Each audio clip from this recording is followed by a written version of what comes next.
Professor Kedibone Phago is the head of the School of Government Studies at Northwest University. Professor Phago, good afternoon to you. So the NPA hasn't said what they would do next, but Nosiviwe Mapisa-Nqakula has lost this application to stop herself being arrested. The NPA has been forced to read out its case against her in open court. I would imagine there'll be huge public pressure on them now to arrest the Speaker.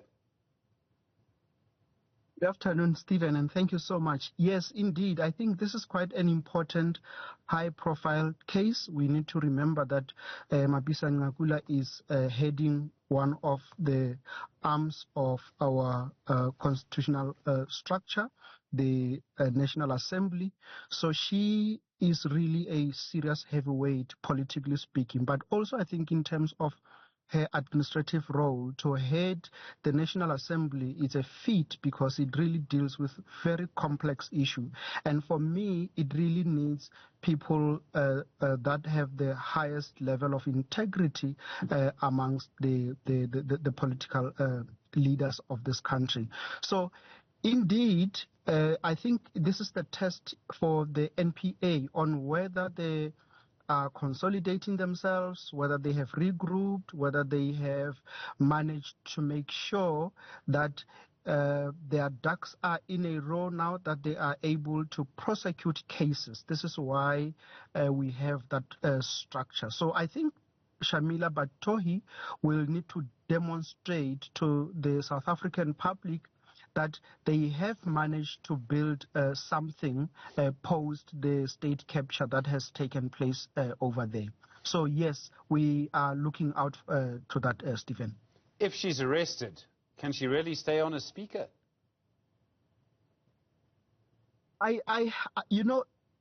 Leading these kind of institutions for me require people who understand the value of these public institutions, and having these kind of serious allegations also for me, firstly, would require somebody to do a self-introspection and reflect on themselves as a leader and say, should they be allowed to be, should they be dragged into the whole mud with the institutions that they are heading, or should they be recusing themselves and face these allegations? Only then will they be going back. So I think the situation for me is telling on the caliber of leadership that we have as a country, that it looks like people are looking out for themselves rather than really demonstrating that we respect our public institutions, we pressure our public institutions, that anything that looks like it should not be relating to these institutions should be distant. So I think if I was Mapisa-Nqakula, I would, with a clean conscience, step aside, resign, and face my situation. In any case, this is a political appointment. It's not a normal public appointment. The ANC seems to still back her. I mean, Professor Phago, how many times have we seen this where, claims emerge against someone, the NPA says they want to wait, and then eventually the person is charged, and then there's all sorts of drama after that.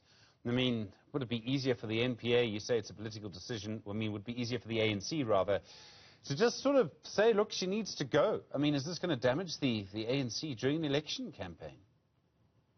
Yes, so you are very right on your last statement there, that the ANC itself currently lacks capacity to deal with corruption amongst its ranks. And to have this kind of a situation with a high-profile individual like Mapisa-Nqakula is always going to be a very tall order for them to actually even say, what is it that they want to do with the Speaker, because she will need to be on the ground campaigning for the for the ANC during the upcoming election. So it's a very difficult time for the ANC, I can imagine.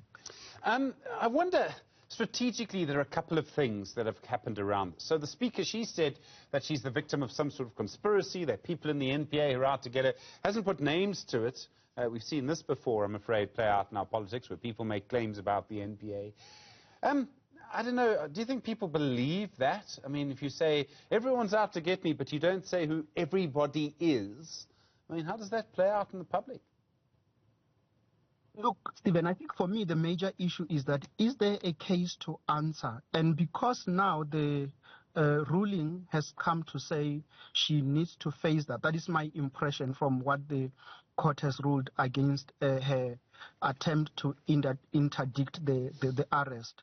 So I think the writings are on the wall for her, and she should, with a clean conscience as a leader who should be demonstrating the highest. I mean, our chapter 10 of the Constitution is very clear on the kind of leadership that the country should be having across the public service. So I think she should demonstrate that kind of leadership and say, I need to face this situation. I need to account to the South African public. I need to answer for the case that is in front of me. And only then the determination, she should be able to determine whether it would be feasible, appropriate for her to come back and take over her role or whatever that would be, because we are just about to end the sixth administration. Professor Phago, I mean, this is great for opposition parties, isn't it? I mean, all of them are going to line up to say she must go, and it makes it worse for the ANC.